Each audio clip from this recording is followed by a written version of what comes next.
NCERT science class 9th chapter 1 part 3 page number 7, 8, 9। पिछली video में हमने देखा था कि कोई भी मैटर अपना स्टेट कैसे चेंज करता है, मतलब सॉलिड से लिक्विड और लिक्विड से गैस में कैसे कन्वर्ट होता है। लेकिन आज की इस वीडियो में हम देखेंगे कि जो मैटर अपना स्टेट चेंज करता है वो किन किन कंडीशंस में चेंज करता है। आप किसी बीकर में थोड़ी सी बर्फ़ लीजिए और उसे किसी फ्लेम के ऊपर रख करके हीट करिए, और जब बर्फ़ पानी में मेल्ट होना शुरू हो जाए तो उस टेम्परेचर को नोट कर लीजिए जिस टेम्परेचर पर बर्फ़ पानी में मेल्ट हो रही है। तो आपको थर्मामीटर में जो टेम्परेचर देखने को मिलेगा वो आपको दिखेगा 0 डिग्री सेल्सियस। और जब पूरी की पूरी बर्फ़ पानी में मेल्ट हो जाए तब आप पानी का टेम्परेचर नाप करके देखिएगा थर्मामीटर से, तब भी आपको 0 डिग्री सेल्सियस ही देखने को मिलेगा। इसके बाद हम पानी को थोड़ा और देर तक हीट करेंगे जब तक पानी बॉयल होना शुरू नहीं हो जाता, मतलब कि वेपर में कन्वर्ट होना शुरू नहीं हो जाता।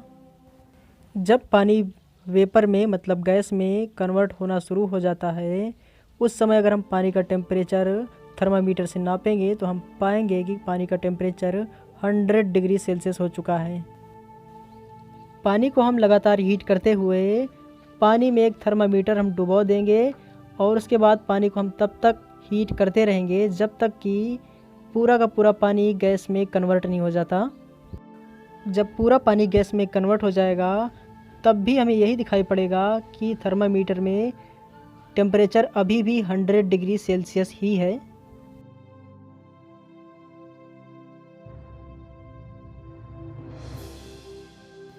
स्टार्टिंग में भी जब पानी गैस में कन्वर्ट होना शुरू हुआ था तब भी थर्मामीटर में टेम्परेचर 100 डिग्री सेल्सियस था, और जब पूरा पानी गैस में कन्वर्ट हो गया तब भी थर्मामीटर में टेम्परेचर 100 डिग्री सेल्सियस ही है। जबकि पानी को तो लगातार हम हीट कर रहे थे, टेम्परेचर तो बढ़ना चाहिए था। इसी तरह जब हमने बर्फ़ को फ्लेम पर रख करके पानी में कन्वर्ट करना स्टार्ट किया था और जब टेम्परेचर नापा था तो हमें मिला था 0 डिग्री सेल्सियस। लेकिन जब पूरी की पूरी बर्फ़ पानी में कन्वर्ट हो गई और जब उसका टेम्परेचर हमने नापा पानी का, तब भी हमें पानी का टेम्परेचर 0 डिग्री सेल्सियस ही मिला था। जबकि पानी का टेम्परेचर तो बर्फ़ से ज़्यादा होना चाहिए था क्योंकि हम उसको हीट कर रहे थे लगातार। लेकिन ऐसा नहीं है, जब बर्फ़ पानी में कन्वर्ट होना स्टार्ट हुई तब भी 0 था, और जब पूरी बर्फ़ पानी में कन्वर्ट हो गई तब भी 0 डिग्री सेल्सियस ही था। तो आज की इस वीडियो में हम ये सीखेंगे कि हीट बढ़ाने के बाद भी टेम्परेचर कभी कभी नहीं बढ़ता, ऐसा क्यों होता है।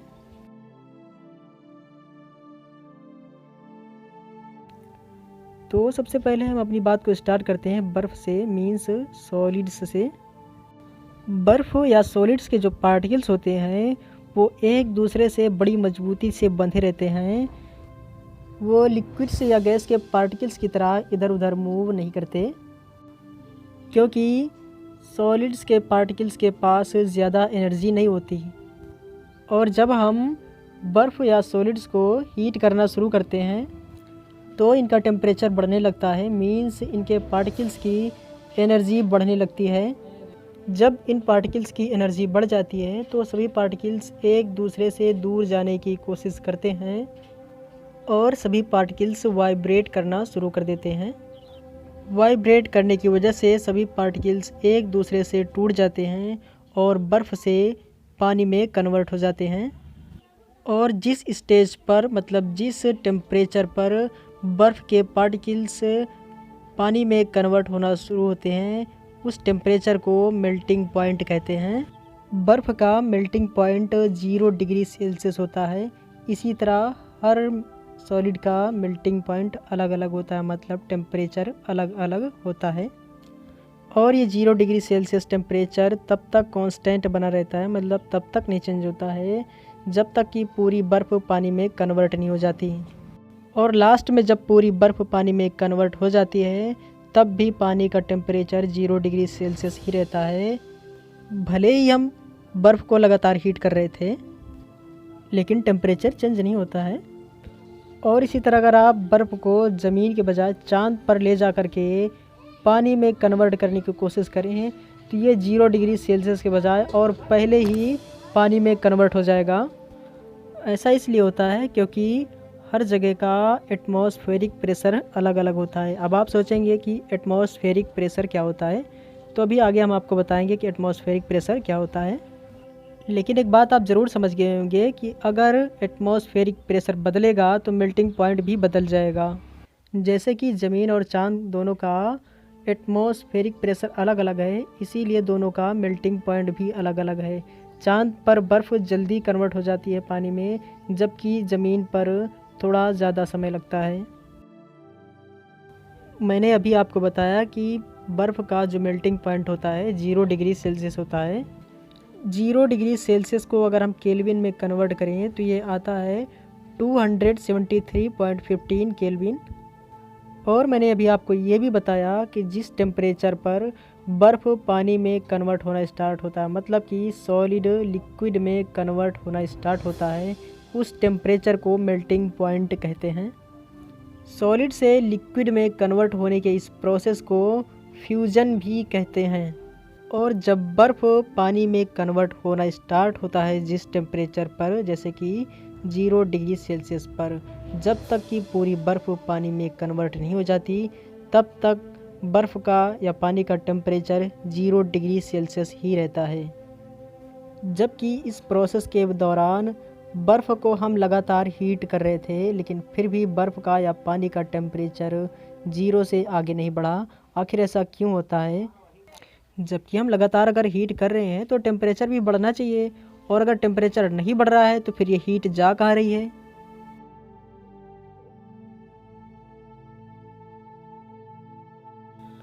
तो हम आपको बताते हैं अब कि हीट आखिर यूज कहाँ पे होती है।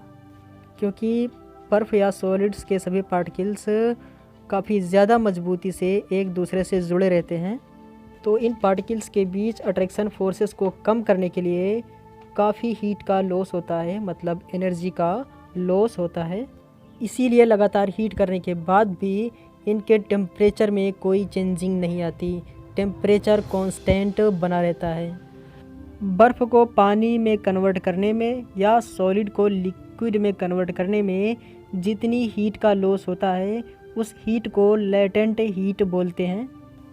1 केजी सॉलिड को लिक्विड में कन्वर्ट करने पर जितनी हीट का लॉस होता है, उसे बोलते हैं latent heat of fusion at atmospheric pressure. और एक बात यह भी है कि बर्फ़ को हीट करने के बाद लिक्विड में कन्वर्ट हो गया, लेकिन टेम्परेचर चेंज नहीं हुआ, मतलब बर्फ़ भी 0 डिग्री सेल्सियस पर था और पानी भी 0 डिग्री सेल्सियस पर ही है।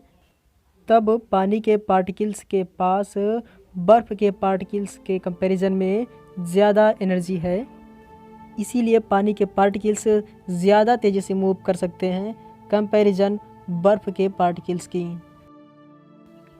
इसी तरह अगर हम पानी को गैस में कन्वर्ट करना चाहें तो हमें पानी को हीट करना पड़ेगा। हीट करते करते जब पानी का टेम्परेचर 100 डिग्री सेल्सियस हो जाता है, तब पानी गैस में कन्वर्ट होना स्टार्ट होता है। जब पानी का टेम्परेचर बढ़ाया जाता है तो पानी के पार्टिकल्स की एनर्जी भी बढ़ जाती है, और जब पानी के पार्टिकल्स की एनर्जी बढ़ जाती है तो सभी पार्टिकल्स एक दूसरे से दूर भागने लगते हैं। और एक समय ऐसा आता है कि जब पानी के पार्टिकल्स की एनर्जी इतनी बढ़ जाती है कि वो गैस में कन्वर्ट होना स्टार्ट हो जाते हैं। और जब पानी के पार्टिकल्स गैस में कन्वर्ट होना स्टार्ट होते हैं, उस समय पानी का टेम्परेचर 100 डिग्री सेल्सियस होता है। और अगर हम पानी को लगातार हीट करते रहें तो पानी के सभी पार्टिकल्स जब तक गैस में कन्वर्ट नहीं हो जाते, तब तक पानी का टेम्परेचर 100 डिग्री सेल्सियस ही कांस्टेंट बना रहता है। और जिस टेम्परेचर पर पानी के पार्टिकल्स मींस लिक्विड के पार्टिकल्स गैस में कन्वर्ट होना स्टार्ट होते हैं, उस टेम्परेचर को boiling point at atmospheric pressure कहते हैं। और हमने अभी आपको बताया कि 100 डिग्री सेल्सियस पर पानी के पार्टिकल्स गैस में कन्वर्ट होना स्टार्ट हो जाते हैं। और अगर हम 100 डिग्री सेल्सियस को केल्विन में कन्वर्ट करें तो ये होता है 373 केल्विन। पानी के पार्टिकल्स मींस लिक्विड के पार्टिकल्स को गैस में कन्वर्ट करने में जितनी हीट का इस्तेमाल होता है, उसे बोलते हैं लेटेंट हीट ऑफ वेपराइजेशन। और एक बात यह भी है कि 100 डिग्री सेल्सियस पर ही गैस के पार्टिकल्स की एनर्जी लिक्विड के पार्टिकल्स की एनर्जी से ज़्यादा होती है। क्योंकि जब पानी के पार्टिकल्स गैस के पार्टिकल्स में कन्वर्ट होना स्टार्ट हुए थे उस समय पानी का टेम्परेचर था 100 डिग्री सेल्सियस, और जब पूरा का पूरा पानी गैस में कन्वर्ट हो गया उस समय भी गैस का टेम्परेचर है 100 डिग्री सेल्सियस।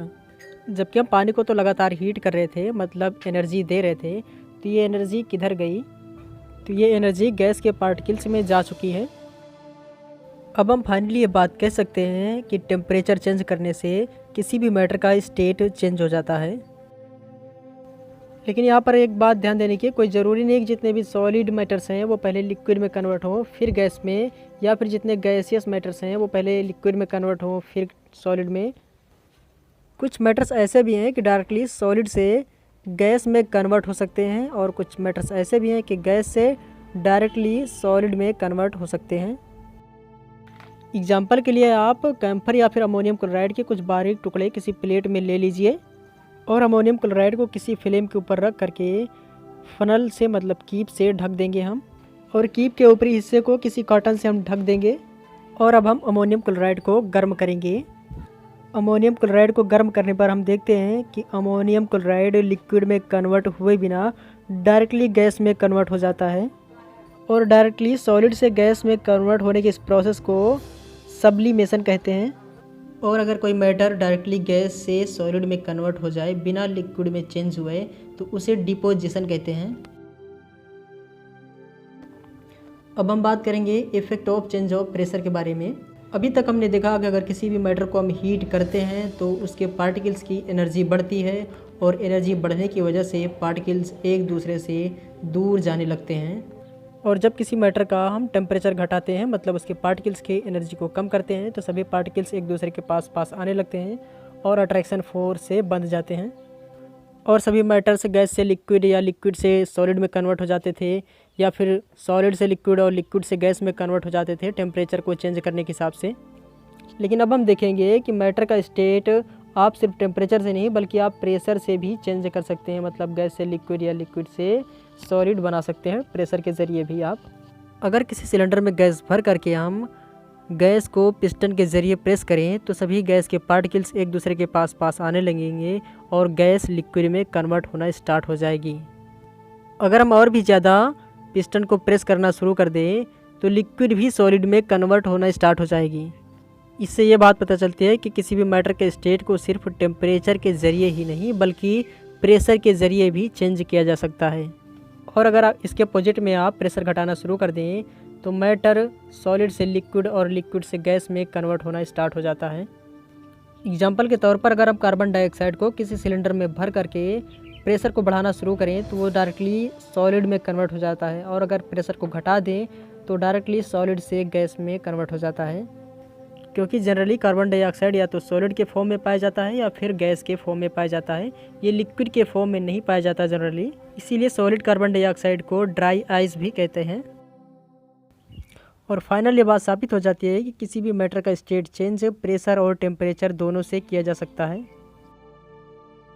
और एक बात हम फिर से रिपीट कर देते हैं कि अगर कोई मैटर सॉलिड से लिक्विड में कन्वर्ट होता है तो उसे फ्यूजन बोलते हैं, और अगर लिक्विड से सॉलिड में कन्वर्ट होता है तो उसे सॉलिडिफिकेशन बोलते हैं, और अगर लिक्विड से गैस में कन्वर्ट होता है तो वेपराइजेशन बोलते हैं, और गैस से लिक्विड में कन्वर्ट होता है तो कंडेंसेशन बोलते हैं, और अगर डायरेक्टली गैस से सॉलिड में कन्वर्ट होता है तो उसे डिपोजिशन बोलते हैं, और अगर सॉलिड से एक डायरेक्टली गैस में कन्वर्ट होता है तो उसे सब्लिमेशन बोलते हैं।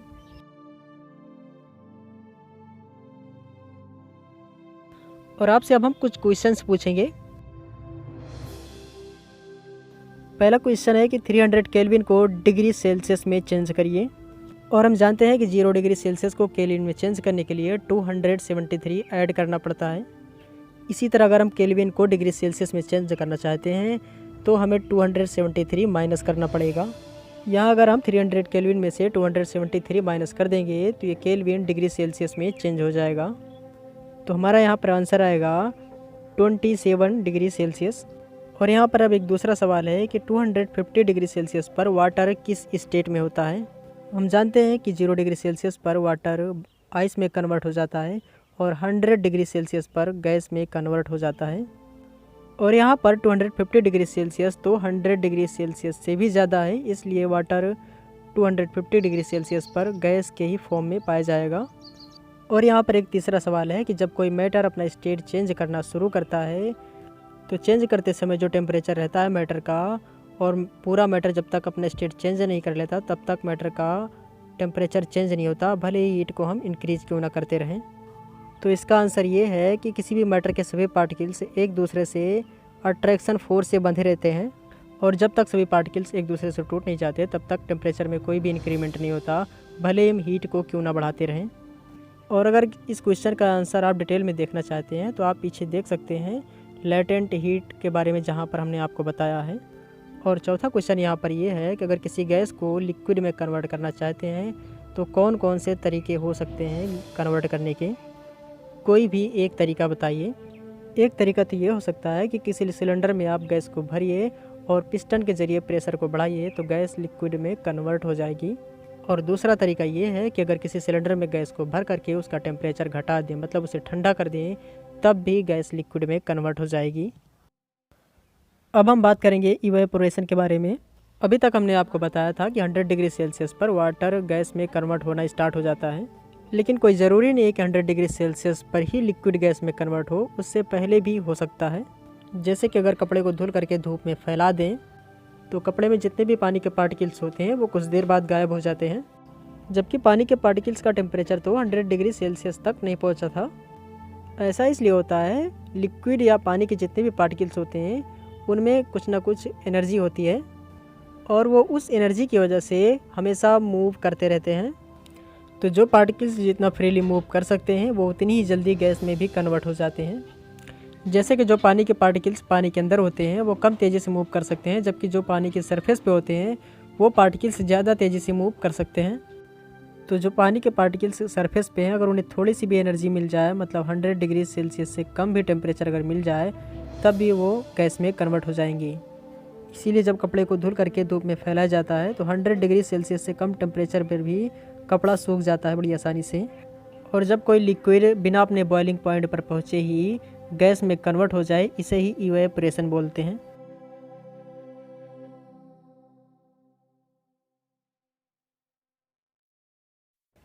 अब हम बात करेंगे फैक्टर्स अफेक्टिंग इवेपोरेशन।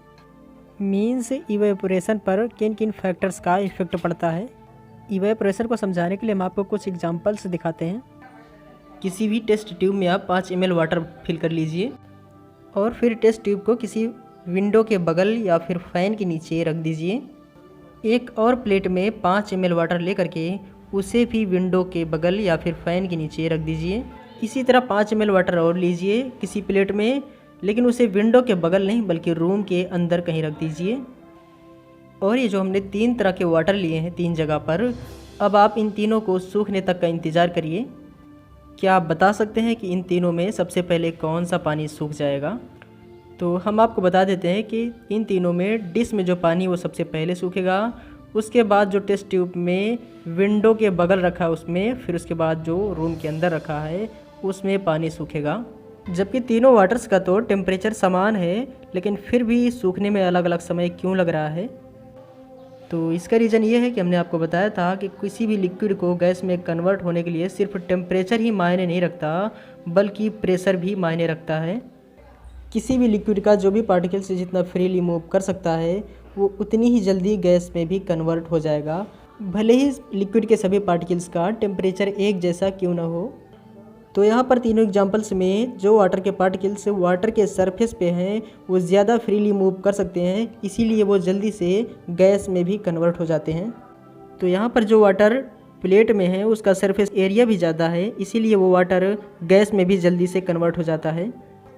जबकि जो वाटर टेस्ट ट्यूब में है उसका सरफेस एरिया कम है, मीन्स कि उसमें जो वाटर के पार्टिकल्स हैं ज़्यादातर पानी के अंदर ही हैं। टेस्ट ट्यूब का सरफेस एरिया बहुत कम है और बहुत कम ही पानी के पार्टिकल्स इसके सरफेस पर आ सकते हैं। ज़्यादातर पार्टिकल्स अंदर होने की वजह से गैस में कन्वर्ट होने में थोड़ा ज़्यादा समय लगता है। इसी तरह जो वाटर के पार्टिकल्स वाटर के सरफेस पर हैं, अगर इनकी एनर्जी को किसी तरह बढ़ा दिया जाए तो ये सरफेस को बहुत जल्दी ही छोड़ देंगे और गैस में कन्वर्ट हो जाएंगे। इसी तरह जिस टेस्ट ट्यूब में वाटर को फिल करके फ़ैन के नीचे रखा गया है, उस टेस्ट ट्यूब में पानी के जो पार्टिकल्स सरफेस पर हैं, तो उन पार्टिकल्स की वेलोसिटी मीन्स एनर्जी फ़ैन की वजह से बढ़ जाती है और वो जल्द ही सरफेस को छोड़ देते हैं और गैस में कन्वर्ट हो जाते हैं। और अगर इन प्रैक्टिकल्स को आप बारिश के मौसम में करेंगे तो वाटर को गैस में कन्वर्ट होने में थोड़ा और ज़्यादा समय लगेगा, क्योंकि विंड में पानी के पार्टिकल्स गैस के फॉर्म में पहले से ही पाए जाते हैं। इसीलिए हमने जो प्लेट में या टेस्ट ट्यूब में वाटर फिल किया है और उसके सरफेस पर जो वाटर के पार्टिकल्स हैं वो उतना ज़्यादा गैस में कन्वर्ट नहीं हो पाते। अब हमें इन प्रैक्टिकल से क्या बात पता चलती है? नंबर 1 ये कि अगर सरफेस एरिया इंक्रीज करेगा तो लिक्विड के पार्टिकल्स गैस में उतनी ही जल्दी कन्वर्ट हो जाएंगे। इसीलिए जब कपड़े को धुल करके धूप में फैलाते हैं तो वो जल्दी से सूख जाता है और इसे ही रेट ऑफ इवेपोरेशन बोलते हैं। मीन्स कि अगर लिक्विड के पार्टिकल्स का गैस के पार्टिकल्स में कन्वर्जन इंक्रीज कर रहा है तो रेट ऑफ इवेपोरेशन भी इंक्रीज कर रहा है। और तीसरी बात ये पता चलती है कि अगर ह्यूमिडिटी डिक्रीज करेगी तब भी रेट ऑफ इवेपोरेशन इंक्रीज करेगा। ह्यूमिडिटी मीन्स होता है कि बारिश के मौसम में एयर में पानी के पार्टिकल्स पहले से ही गैस के फॉर्म में मौजूद रहते हैं।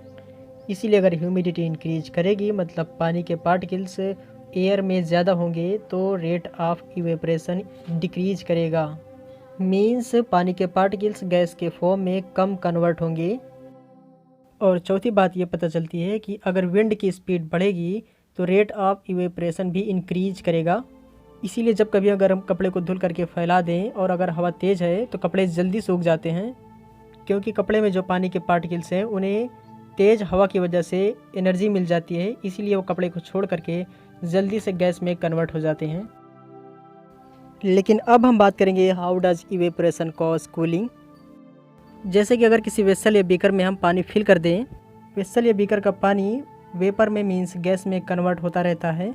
वाटर के पार्टिकल्स को गैस में कन्वर्ट होने के लिए कुछ एनर्जी भी चाहिए और वो एनर्जी वाटर के पार्टिकल्स को अपने चारों तरफ के एटमॉस्फेयर से मिल जाती है। तो वाटर के चारों तरफ के एटमॉस्फेयर का टेम्परेचर कम हो जाता है और वाटर के पार्टिकल्स का टेम्परेचर बढ़ जाता है और वाटर के पार्टिकल्स लिक्विड से गैस में कन्वर्ट हो जाते हैं। इसीलिए वाटर से भरे बीकर के चारों तरफ का टेम्परेचर कम होता है और हमें ठंडा महसूस होता है, क्योंकि बीकर में जो पानी भरा है उनके पार्टिकल्स ने अपने चारों तरफ के टेम्परेचर को एब्जॉर्ब कर लिया है। और इसके बारे में अधिक डिटेल से अभी हम नेक्स्ट पार्ट में देखेंगे।